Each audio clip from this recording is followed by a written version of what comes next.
मागील भागात आपण पाहिलं, राघवचं ट्रेनिंग संपलं होतं आणि राघव परत आला होता. मानसी एका NGO मध्ये काम करत होती.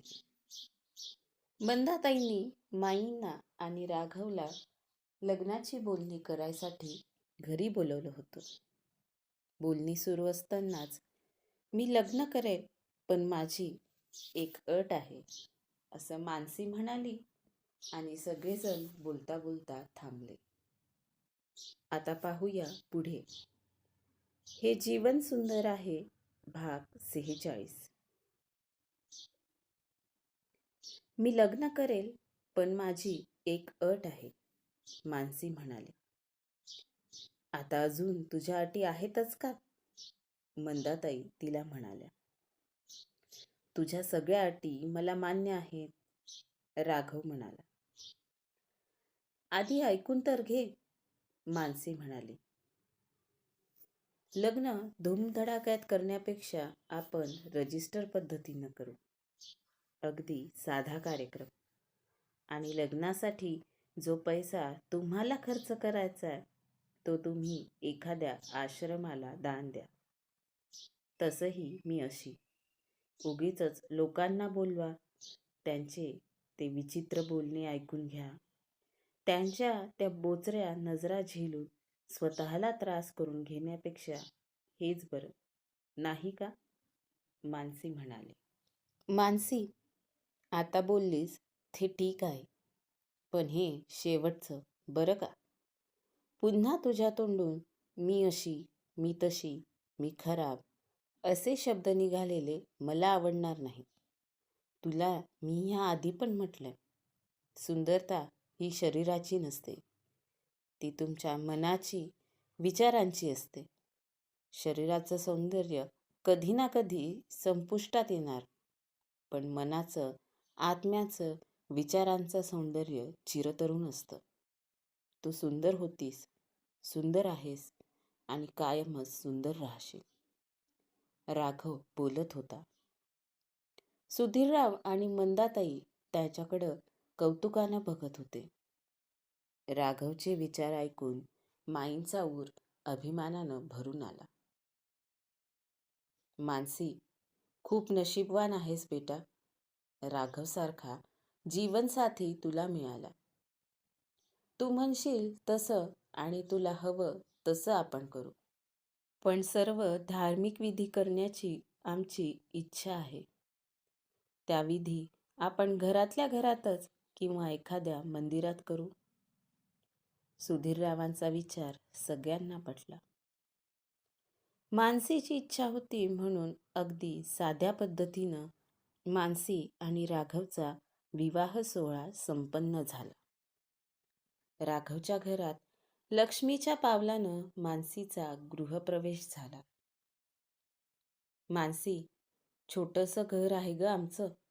सध्या भाड्याचंच आहे. काही दिवसांनी आपण मोठं घर घेऊ. तोपर्यंत हे सगळं सांभाळून घेशील ना? माई मानसीसोबत बोलत होत्या. माई, अहो मला सगळंच माहिती आहे की. परकी असल्यासारखं का सांगताय? आणि घर लहान असलं म्हणून काय झालं? या घरातल्या माणसांचं मन किती मोठं आहे हे माझ्याशिवाय दुसऱ्या कुणाला थोडी कळणार आहे. सगळं सांभाळेन मी. बस तुम्ही सोबत राहा, मानसी म्हणाली आणि माईंनी तिला मिठी मारली. माई, मला विसरली ना लगेच? रजनीनं लगेच नाटकी तोंड फुगवलं. तुम्हाला विसरून कसं चालेल ननंदबाई? या तुम्ही पण, मानसी म्हणाली. रजनीनं माई आणि मानसीला मिठी मारली. हे माझ्या लक्षातच आलं नाही. आधी घरात या दोघींची पिरपिर सुरू असायची, आता त्यात अजून एकीची भर पडली. आता गडगडाट होत राहणार. राघव, आपला गाशा गुंडाळलेला बरा. जय महिला मंडळ, राघव तिघींना चिडवत म्हणाला. मानसीच्या येण्यानं घरात एक चैतन्य पसरलं होतं. दिवस पुढं सरकत होते. राघव आणि मानसीचा संसार बहरत होता. मानसीचं NGO, राघवचं ऑफिस सगळं अगदी व्यवस्थित सुरू होतं. रजनीचं शिक्षण सुद्धा पूर्ण झालं. माईंना आता रजनीच्या लग्नाचे वेध लागले होते. माई, एक मुलगा आहे, ओळखीतलाच आहे, बँकेत नोकरीला आहे. तुम्ही म्हणत असाल तर त्यांना आपल्या रजनीचं स्थळ सुचवतो. एक दिवस सुधीरराव माईंना म्हणाले. काही हरकत नाही, त्यांच्या सोयींनी या म्हणावं मुलगी बघायला, माई म्हणाल्या. सुधीररावांनी त्यांच्या ओळखीतलं स्थळ रजनीसाठी आणलं होतं. मुलाकडचे रजनीला बघायला आले होते. त्यांना रजनी आवडली होती. त्रिशलाताई, तुमची रजनी आम्हाला पसंत आहे. पण मुलाची आई बोलता बोलता थांबली. पण काय ते निसंकोचपणे सांगा, माई म्हणाले. लग्नात तुमची सून नाही आली तरी चालेल, म्हणजे नातेवाईकात उगी चर्चा नको म्हणून म्हटलं, मुलाची आई म्हणाली. माफ करा, अशी काही अट असेल तर हे लग्नच मला मान्य नाही. माझी सून माझ्या घराची शान आहे, ओळख आहे. तीच लग्नात नसेल तर कार्यक्रमाला काहीच अर्थ नाही. आपण येऊ शकता, माई म्हणाल्या. माईंचे शब्द ऐकून मानसीला रडूच फुटलं. तिनं माईंना मिठी मारली. मुलाकडचे तिथून निघाले. आई, पण मला ही मुलगी पसंत आहे. घरी जाताना रजनीला बघायला आलेला मुलगा त्याच्या आईला म्हणाला. हेमंत, तुला काही कळत नाही, तू गप्प बस. हेमंतच्या आईनं त्याला गप्प बसवलं. त्यानंतर हेमंतनं कितीतरी मुली पाहिल्या, पण त्याच्या मनातून रजनी काही केल्या जात नव्हती. अखेर हेमंतच्या हट्टापुढं त्याच्या घरचे झुकले आणि रजनी हेमंतचा विवाह सोहळा संपन्न झाला. मानसीचं NGO मधलं काम व्यवस्थित सुरू होतं. तिथं काम करताना समाजातल्या स्त्रियांसाठी अजून काय करता येईल ह्याबाबत मानसीच्या डोक्यात खूप चांगल्या कल्पना येत असत. पण NGO मध्ये काम करणारे इतर लोक वेगवेगळ्या सबबे सांगून तिच्या कल्पना उधळून लावत. त्यामुळं मानसीच्या डोक्यात मात्र वेगळाच विचार सुरू होता. एक दिवस रात्री जेवताना तिनं तो माई आणि राघव समोर मांडला. माई, राघव, मला काय वाटतं माहिती का? मानसी म्हणाली. बोल ना, काय झालं? राघव म्हणाला. माई, म्हणजे जिथं मी काम करते ते सगळं चांगलंच आहे, पण मला एक सांगा, त्या स्त्रियांना फक्त 2 वेळचं जेवण दिलं आणि राहायला डोक्यावर छप्पर दिलं म्हणजे सगळं झालं का? त्यांच्यासाठी आपण अजून खूप काही करू शकतो.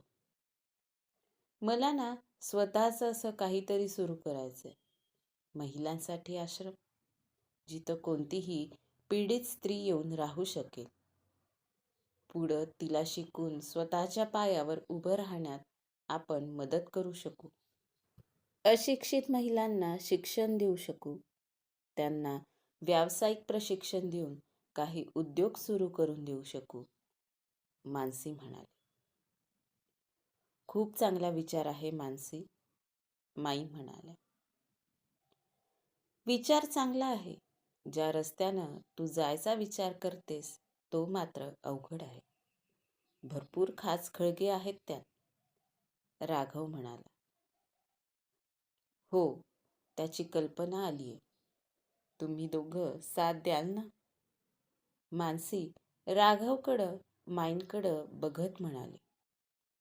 नक्कीच, आम्ही कायम तुझ्या सोबत असू, दोघं सोबतच म्हणाले. मानसी, अजून एक, राघव तिला म्हणाला. काय झालं राघव? मानसीनं त्याला विचारलं. मानसी, मला वाटतं अगदी सुरुवातीपासूनच हे काम करताना तू कायद्याच्या चौकटीत राहून करावं. म्हणजे बघ ना, महिला आश्रम स्थापन करायचं म्हणतेस, मग त्याची नोंदणी करावी लागेल.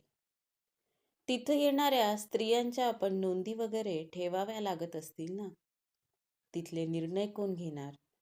सल्लागार समिती वगैरे स्थापन करावी लागेल का? कोणी डोनेशन देणारे असतील तर त्याचं काय काम करायचं? आश्रमाचं विश्वस्त मंडळ ठेवावं लागतं का? राघव म्हणाला.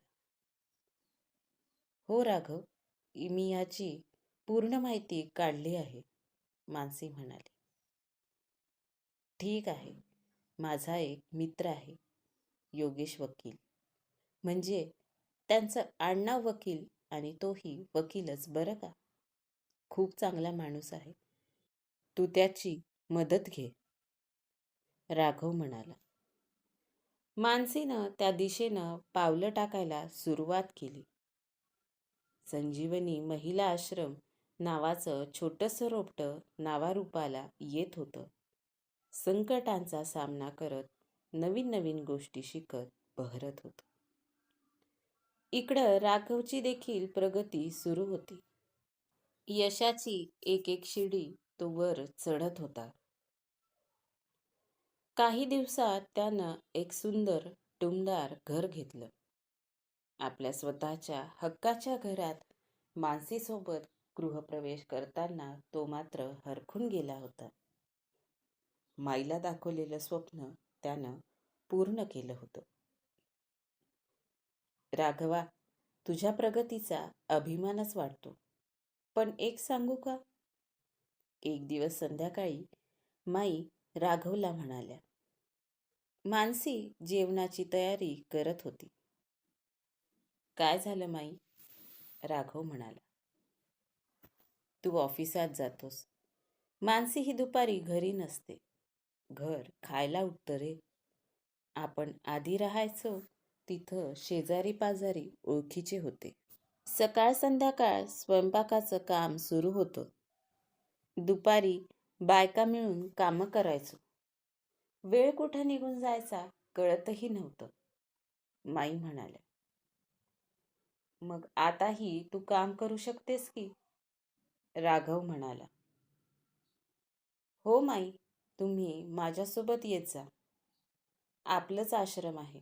तसंही बरेचदा मला निर्णय घेताना तो घेऊ की नको असं कन्फ्युजन होतं. तुम्ही सोबत असल्या तर तुमचे अनुभवाचे सल्ले मला कामातच येतील, मानसी म्हणाली. राघवलाही मानसीची कल्पना पटली. माई मानसीला तिच्या कामात जमेल तशी मदत करू लागल्या.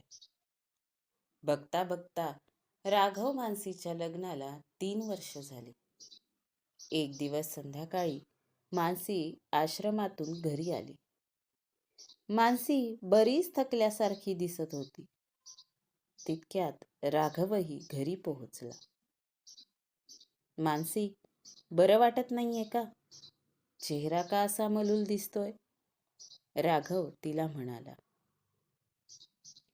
हो रे, सकाळी तिला थोड्या उलट्या झाल्या आणि चक्करही आली होती. आश्रमात जाऊ नको म्हटलं तरी ऐकलं नाही. दवाखान्यात जाऊ म्हटलं तर म्हणाली की मी जाऊन येईल. माई काळजीत म्हणाल्या. हो माई, मी जाऊन आले दवाखान्यात, मानसी म्हणाली. काय म्हणाले डॉक्टर? माईंनी विचारलं. हेच की माई आता माई आजी होणार म्हणून, मानसी लाजली. एवढंच ना? ठीक आहे मग. राघवला काही कळलंच नाही. अरे राघवा, ठोंब्या, बाप होणार आहेस तू, माई आनंदात ओरडल्याच. काय? खरंच मानसी? राघव आनंदात म्हणाला. मानसीनं मान हलवून होकार भरला. किती छान ना? मानसी मला ना तुझ्यासारखीच एक मुलगी हवी आहे. निळ्या निळ्या डोळ्यांची, मऊ रेशमी केसांची. राघवनं मानसीच्या हाताला धरून एक गिरकी घेतली. राघवा, हळू हा. आता मानसी 2 जीवांची झालीये. माईंनं नाटकी रागावलं. अरे हो, मी विसरलोच. मानसी, तू बस इथं. अशी सोफ्यावर बसून फक्त ऑर्डर सोडायचं काम करायचं आता. मी संध्याकाळचा स्वयंपाक वगैरे सगळं करतो. तुला पाणी आणून देऊ का, की चहा घेतेस? राघवची लगबग सुरू होती. माई आणि मानसी त्याच्याकडे बघून खळखळून हसत होत्या. एक एक दिवस पुढं सरकत होता. माई तर आता प्रत्येक क्षणाला मानसीच्या सोबत राहत होत्या. मानसीला खूप कठीण डोहाळे लागले होते. अगदी पहिल्या महिन्यापासून तिला खाल्लेलं काही पचत नव्हतं. मानसीची तब्येत बरीच नाजूक झाली होती. तरी तिचे कामं सुरूच राहायचे. माई मग तिला जबरदस्ती घरी ठेवून आश्रमाचं काम स्वतः बघायच्या. पावसाळ्याचे दिवस होते. मानसीला 7वा महिना लागला होता. मानसी, आज तू घरीच थांब. मी जाऊन येते आश्रमात. आराम कर. बाहेर बघ ना, किती भरून आलंय. माई काळजीने म्हणाल्या. माई, घरात बसून खूप कंटाळा येतो. मी येते ना सोबत. आपण पटकन जाऊन येऊ. तसंही आज जास्त काम नाहीये. अशा वातावरणात बाहेर फिरायला खूप चांगलं वाटतं. मानसी ही हट्टाला पेटली होती. माई नाईलाजानं तिला सोबत घेऊन गेल्या. पण आज मानसीनं आश्रमात येऊ नये असं त्यांना मनापासून वाटत होतं. काय होईल पुढे? माईंच्या मनातली भीती खरी ठरेल का? मानसीसोबत काही अघटित तर घडणार नाही. पाहूया पुढच्या भागात. आजचा भाग कसा वाटला कमेंट करून सांगायला विसरू नका. धन्यवाद.